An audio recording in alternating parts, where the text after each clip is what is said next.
तो बेटा आईडी का chapter 1 Indian economy on the eve of independence. Purpose of this chapter two understand कि जब इंडिया ने इंडिपेंडेंस गेन करी थी तो हमारी क्या हालात थी, as far as the agricultural sector is concern, as far as the industrial sector is concerned, and as far as the financial sector is concerned. The main objective of this book, कौन सी book, ध्यान से देखना, connection lost, एक second.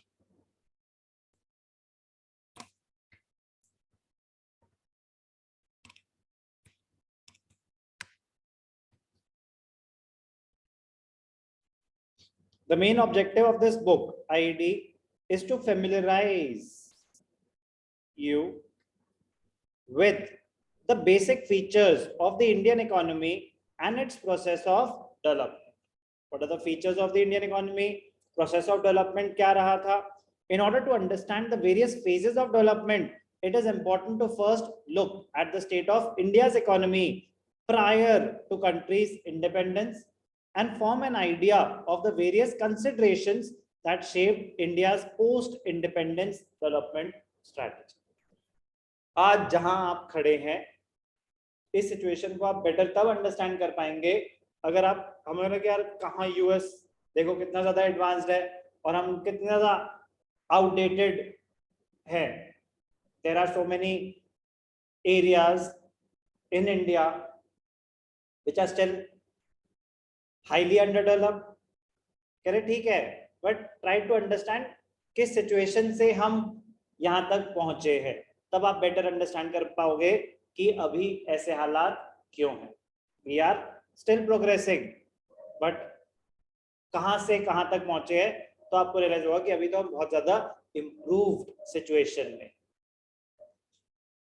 Origin of the British rule. The British rule over India changed the course of history in India. The foundation of British Empire was laid by the Battle of Plassey, fought in 1757. आ गया आपका पहला question. When was the Battle of Plassey fought? 1757.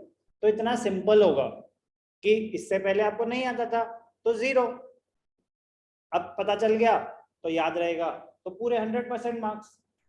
तो इसको बोलते हैं information based. Entire IED is information based. Information based concept वो होते हैं जो अगर पता है तो ही लिख पाओगे, अपने आप से नहीं, दिमाग लगा के नहीं. इसमें दिमाग नहीं लगता, या तो आपको वो बात पता होती है या वो बात नहीं पता होती.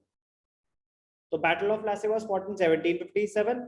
What was the basic purpose of the British rule? The main purpose of the British rule in India was to use Indian economy as a feeder economy. Feeder economy, तो ये कीवर्ड्स की बात हो रही है. इंडिया को वो feeder economy की तरह यूज करना चाहते थे. ग्रेट ब्रिटेन में फैक्ट्री सेटअप हो रही थी तो उनके लिए उनको रॉ मटेरियल चाहिए था, तो उन्हें इंडिया में रॉ मटेरियल की प्रोडक्शन को प्रमोट करा. सारे रिसोर्सेज वहां पे एलोकेट करने के लिए लोगों को मोटिवेट करा कि आप रॉ मटेरियल बनाओ, क्या फार्मिंग के चक्कर में वीट बना रहे हो, आप कॉटन बनाओ, हम आपको ज्यादा पैसे देंगे. उनका इंटेंशन बड़ा क्लियर था. They wanted to make India a feeder economy, कि यहाँ से रॉ मटेरियल्स ही बनते रह जाएं.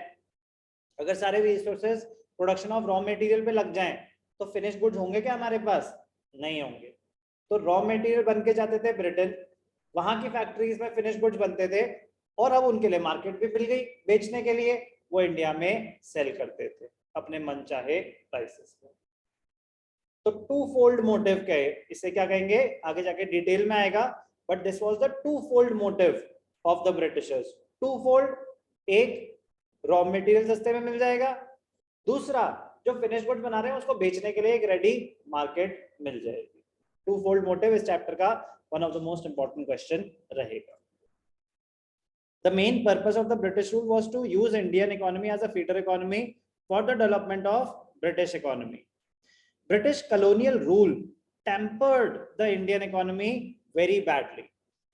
They exploited India's natural as well as human resources for the glory of their own country. उनका एजेंडा बड़ा क्लियर था, their own personal development. Finally, after around 200 years, because 1757 to 1947, 190 years होते हैं. So around 200 years of British rule, India gained, after the 200 years of rule, India gained independence on 15th August 1947. But to be precise, these years were 190. 1757 to 1947. तो बस वो सुनने में 200 साल, तो 190 उतना साउंड नहीं करता, तो बस लिखा उन्होंने, हमने सुन लिया.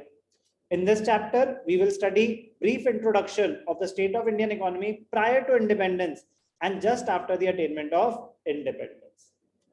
Prior to independence and just after independence, the core content of the chapter would be Indian economy on the eve of independence.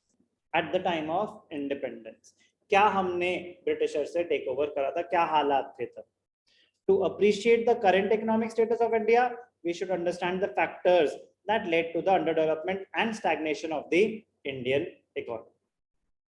चलो पढ़ते हैं आराम आराम से.